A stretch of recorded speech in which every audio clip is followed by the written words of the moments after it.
鼓励互相师生对台语文化的创作风气，市府结合台湾文学馆举办第3届台语儿童文学营，8月19号到21号，将伫文学馆来举行。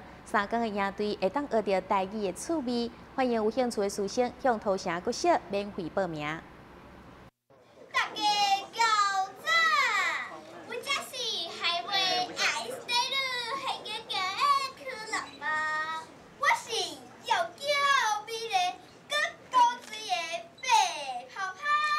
啊那我就是青春少年，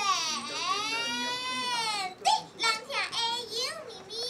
对啦，欢迎我小去咸，是像阮海外爱死了，海哥哥欢喜打嘴角。嘿。看到年纪这些小朋友会当用这么流利的台语来搭嘴角，莫将台语甲民族意识是两做伙。对小朋友来讲，学习台语只是会晓加一种语言，看伫家己心内一定是真欢喜。想要小朋友会当向伊同款，对台语有更加深的学习，地当参考已经买了第3届台语儿童文学营。负责办理的土城国小校长表示，这届文学营市长也亲自来参加，甲小朋友对话。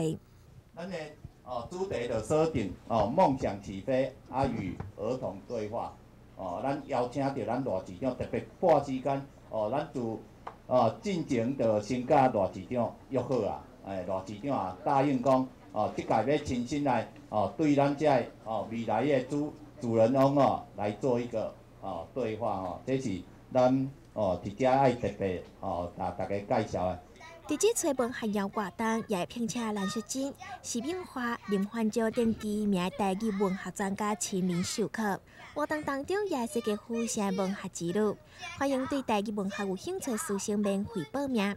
报名电话：76-257-7645，苏丽主任。但新闻聆听张伟忠采访报道。